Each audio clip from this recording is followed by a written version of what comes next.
Ngasi fongkiba tongan-tonganba pausisingdagi maruoiba paugi update pizeri ahanbada maruoiba pau CRPF ki gari Mei Thaba attack tawbada senaba miyoi kun hena police na pare Sougatkani Haikhre Kuki na Nongmei amasung bom Kaptharkkhre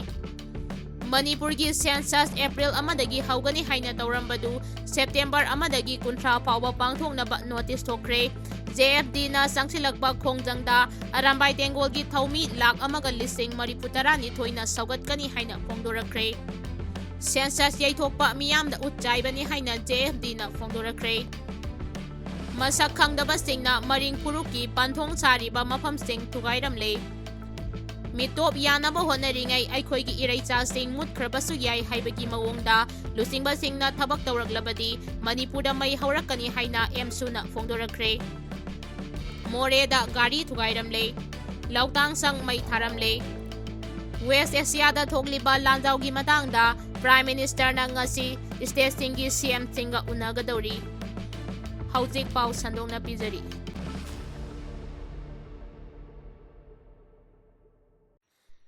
CRPF ki gari Mei Thaba attack tawbada senaba miyoi kun hena police na pare Sougatkani Haikhre Kuki na Nongmei amasung bom Kaptharkkhre Central Force ki Caspar amana naha anina tonglaga lakpa gari machada thengjilami haibagi wahauda naha numidang torbungda miyamna irang hauraktuna CRPF ki gari Mei Tharamle maduda sunatana security force singda attack sathakre numit hek tabaga ngangna saknaba yadaba naha kayana khutlingduna laiba Churachandpur district headquarter da numit khudingi irang thokli irang thokhanba yaba wangangi haibagi damag Pondre gangte kauba miyoi amagi mathakta FIR laukhatpiyo haina lunmilang gangte kauba amana Churachandpur police station da FIR thangalaki FIR dugi matung ina ngarang phawbagi miyoi kun hena fakre amaromda nahanumidang pung 13 nimpurom tarakpa aduwaida Kuki terrorist singna Sougatkani Haikhre na Nongmei round kaya Kaptharkkhre thawdo adugi matangda police na thadorakpa chirol amada Faulajang Gothol area dagi naha numidang pung 13 nimpurom tarakpa aduwaida Kuki terrorist singna Sougatkani Haikhre awang laikai da leiba Indian Army gi post tamna Nongmei Kaptharkkhre thawdo adu thokpaga mafam aduda mathau tawriba Indian Army amasung Yangkhaiga nipan suba battalion CRPF ki personnel singna khut handuna Nongmei round kayamarum Nagalani gi marakta chawrangna pungkhai amarom khut thoknaki thawdo adu thokraba matungda ngarang ayu anganbada Indian Army CRPF amasung IRB gi apunba team amana Kuki khulai paiba singna Nongmei kaplakkiba mafam amadi thangnana leiba singi area singda sangchinduna thi humbagi thabak chathaki adubo haudi phawbagi oina mifami pundi leitri hairi masak khangdaba singna maring phuruki panthong chariba mafam sing thugairamle Imphal East District ki manung chana leiba Kairao Assembly Constituency ki manung chana leiba Funal Maringda leiba maring phuruki sahi khudingi pangthoktuna lakpa thaurangi panthong chariba mafam sing Haukiba tang kunhumdoi gi ahingda masak khangdaba miyoi singna thugairamle hairi thawdo asigi matangda khungi chairman K Mega Maringna hai panthong thugairamba asina maram oiraga matam kayagi mamangdagi khundaminariba yellow purup singi marakta amana amada nungaitaba wakal pokhalaknabagi masak ama ohelagle panthong sabagi thauramasti ipai pu singi haktaktagi sahi khudingi pangthoktuna lakpa thauram amani adubu yaikhai thingairamba asina maram oiraga maring phurupta nungaitaba wakal phawhale lamdamasida leiriba CSO singnasu hiramasida mideng changbiba pami panthong saduna thamnaba mafam asida maring haiba phurup ama khundari haibagi khudam changdam piribani apigwa phurup amasu oiriba maring phurupta atamnana yaikhai thungaibagi thawong asi akan mamongda kanem tawi phungdoki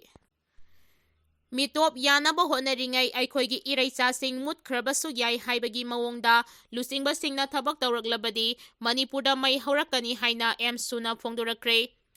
mitomna yanaba honaringai saukri konaba honaringai aikhoigi iraicha sing mutkhrabasu yai haibagi mawongda lusingba singna thabak tawraklagadi Manipurda mai haurakani haina All Manipur Student Union MSUgi HSRD Secretary Ningthaujam Santosna phongdorakre Leptana M. Suna Reliance to save the indigenous people of Manipur haiba hiramda chatharagliba nimpuga tarurak suba mikap thokpa Thabum Thaurangi academic campaign gi saruk ama oina ngarangso Sacred Heart Higher Secondary School amadi Sina Prime Rose English School da pangthokkiba campaign da Santos na phongdokkibani mahangna campaign aduga mari leinana hai aikhoigi lusingba stingna migi makhong konba migi wa tadragati thabak tawba ngamdaba manbagi chanabi ama leiraglibase matam leiringai mikap thok hause ipa ipusingna lisangchi na ngaktuna thambiramba Manipur asida ngasidi award haipa saba mipal tangbagi wakhalon chelakpa kaya asina Manipur kiningai oiba phibam amada leire mitopna leingak chupli pairaglagadi miyangi apambagi mayokta thabak tawrakpa haibase masana tabane asiguma chanabi asi semdoktuna isagi khudong chaba khaki yenglaga thabak tawraglagadi khangduna leiramba miyam asina nongma natraga nongmade asawbagi pankhailan kiduna achauba ihaw ama lakpa yai adu thoktringay miyamna pamlibasi karino haibadu khantharaga thabak tawbiyu Meitei khuding Manipur thugainaba muthanaba honarakpa tanja asida khangsin usinadana ai soidra loire haina laithokpagi senabi asi hongdok minaraga iraibak asi kanaba honaminase mitopna Meitei khudingda mapu saraknabani haibasti Kangla aikoi miyam sumikap thokminase aikoi maselgi marakta chayenaba yaba thabak tawbagi mahut apunbagi oiba laiba kanabagi thaugai pangminasi haiki Manipurgi census April amadagi haugani haina tawrambadu September amadagi kunthra phauba pangthoknaba notice thokre JFD na sangsilakpa khongjangda arambai tengolgi thaumi lakh amaga lising mariputarani thoina Sougatkani haina phongdorakre Manipur Lengaki Commissioner Home Asok Kumar na thokiba notification amagi matung ina Manipur da September amadagi kunthra phauba yungkok thiragani mamangda Register General and Census Commissioner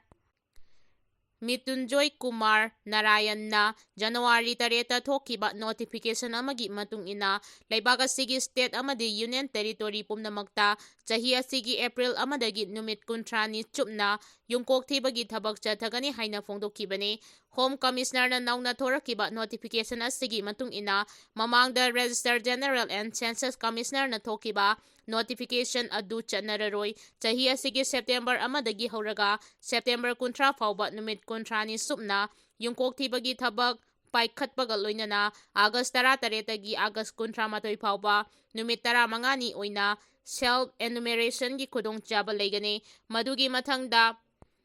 mathang manaw naina yungkok thibagi thabak paikhatkani census yeithoknabagi mayokta campaign for just and fair delimitation as changsilakpa khongjang khudingmakta arambai tengolgi thaumi lakh amaga lising mariputarani thoina mapung phana Sougatkani haina arambai tengol group headquarters ki commissioner CMP Waikho Munindro mangangna phongdorakre Lautang sang Mei Tharamle Ukhrul District Litan Police Station na konba sinakai thelgi naga singna mahimarong thaba lobukta shaba lautang sang ama ngarang numidang wairam Kuki Singna Mei Tharamle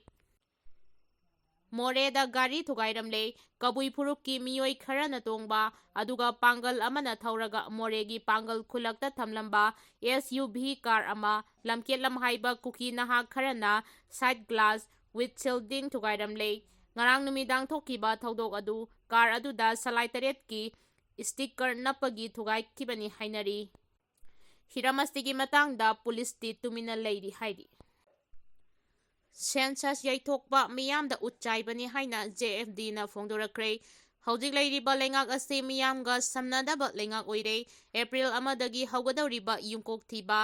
yaithokle haiduna miyamda utchaiduna anauba gazette lona thoktuna yungkok thibagi thabak September thadagi haunaba sem chaduna leirambabu campaign for just and fair delimitation JFD gi maikeidigi pendaba phongdorakli JFD gi convener Jitendra Ningombam na hai handaki census asti Manipur gi oina araiba oidabanina aikhoi pumnamakna karamna masibu thengnagadagi amasung kari tawgadagi haibadu thasigi 18 da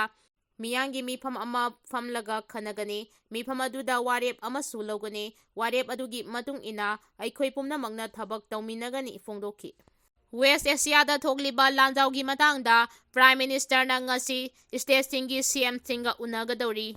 West Asiada khudongthiningai oiba phibam mayoknarakpadagi Prime Minister Narendra Modi na video conference ki khutangda state pumnamakki chief minister singga wari sanagadori. Langi saithengna ohelagliba phibam ase matau kamdongna laksingadagi haibagi matangda mifam aduna kupna khanabaga loinana center amasung state singgi marakta punna thabak tauminabagi matangda khanagani haina official source amagi pau na hairi.